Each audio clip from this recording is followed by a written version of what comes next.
flew, almost 100,000 hours on search and rescue missions alone. They prosecuted all the Coast Guard's missions: search and rescue, drug, migrant interdiction, and then those of you maybe remember seeing pretty stunning photographs of an aircraft just like this with a slightly different sensor package flying over the Persian Gulf when Saddam Hussein purposely discharged a tremendous amount of oil into the Persian Gulf, as well as set a lot of derricks and oil rigs on fire. So the Coast Guard was there mapping the pollution as it flowed through the Persian Gulf. So of the 41, most of this aircraft's brethren have been scrapped or are bound to be scrapped, taken apart.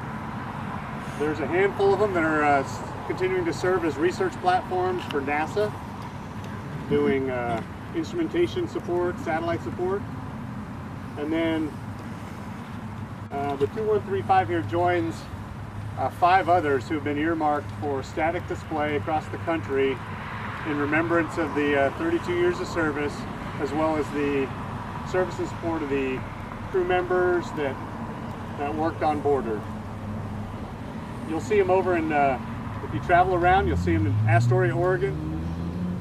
You should see one in Corpus Christi once they can figure out how to get past all this Harvey stuff. The Pima Air and Space Museum in Arizona, which is a phenomenal location, and Air Station Elizabeth City, North Carolina, and of course here, the Coast Guard City, Traverse City. So fantastic stuff. I hope everybody enjoys it.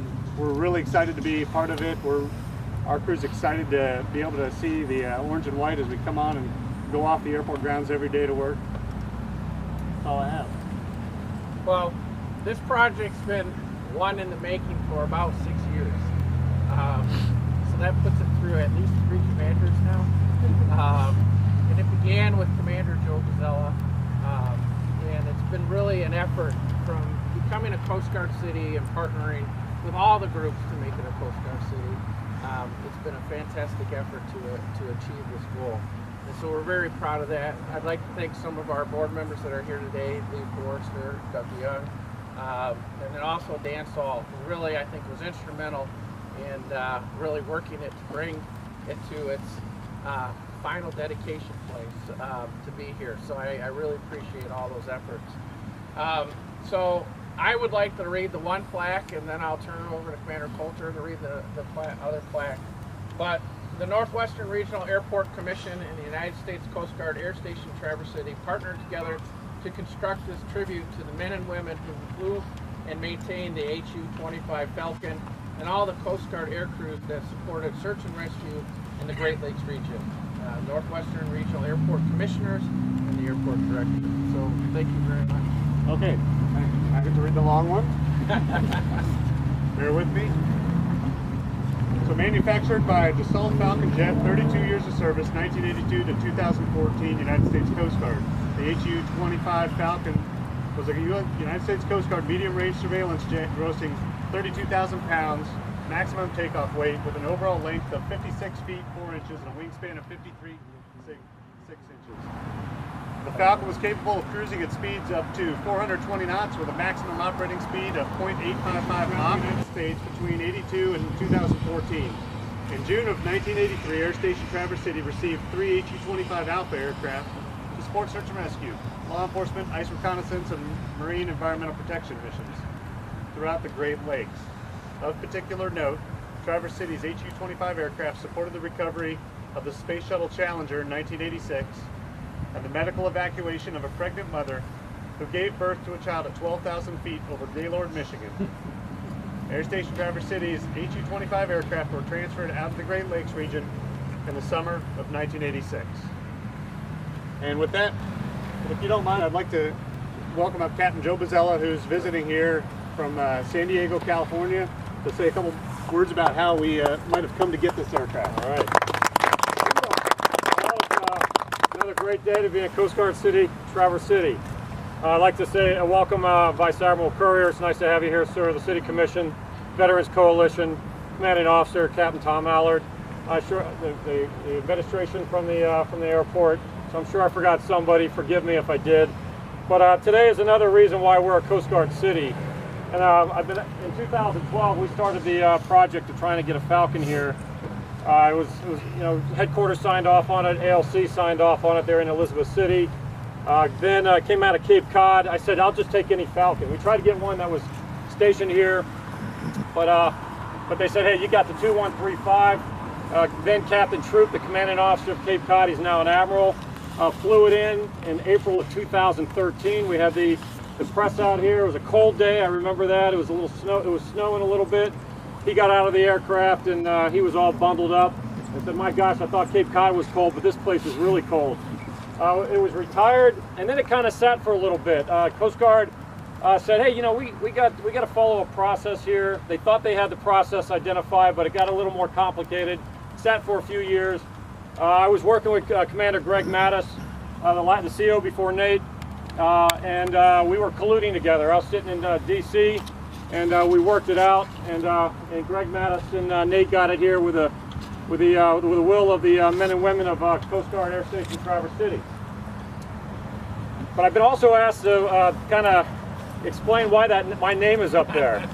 I did not direct that.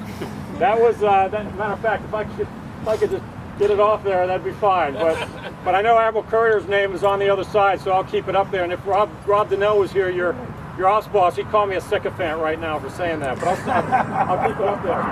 But this guy right here, M2 Josh Taggart, I forget where he's stationed now. Is he still in Miami? He's in Maine. He, along with Chief Warrant Officer Welch, who's represented by his wife, he's in Alaska fishing right now. They decided that it was going to go up there, and so it's up there because her husband and this guy. He's taking all the blame. But I want to say thanks to Commander Greg Mattis and Commander Nate Coulter, the men and women of Air Station Traverse City, for getting it out here. It is incredibly beautiful, and it looks great. And again, it really promotes the Coast Guard City, Traverse City. While I was here, there were a few things that really stood out to me while I was here, why this city is such a great city and why it's a Coast Guard city. One, the community here has a tremendous amount of pride for the Coast Guard. And it was apparent to me that it's not, it's their Coast Guard. So the community made that very clear to me when I was here, that they'll let me know that how the Coast Guard should run. A lot of patriotism, especially here with the coalition. Oh, there's Pat Parker. Hey, the fire chief. Good to see you. Putting up the flags, always supportive of the Coast Guard, and then of course the community support. Coast Guard cannot do their job without the support of the community here. It is absolutely essential that we have a good relationship with the community so we can go out and save lives and defend the homeland.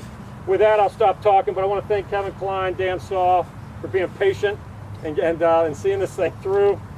Stan Simons and the Coast Guard City Committee for, Stan, you've been serving on this committee from day one, and you have done tremendous things. We have the Coast Guard City banners up on Grandview Parkway now. The Coast Guard Monument is going to be displayed right as you enter Front Street. You stayed the course on that. Thank you very much. It's just tremendous things going on. And of course, the Veterans Coalition. We got John and Kim over here, George Champlin, and Calvin, just making the Coast Guard feel so welcome here, and always displaying the American flags. And then of course, the Coast Guard retirees. I know Tom Hasse was here because he told me he was going to, there he is. He told me he was going to scratch that name off, so you can knock yourself out. But anyway, as I get close to the end of my Coast Guard journey, whenever that is, I can tell you Patty and I will be back here picking up maybe a wax rag and waxing this thing when I'm here. Thank you very much. Semper Paratus. Go Coast Guard City.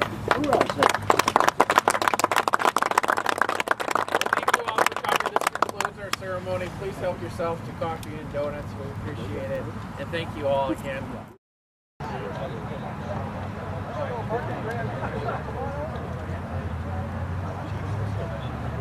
Take the whole thing?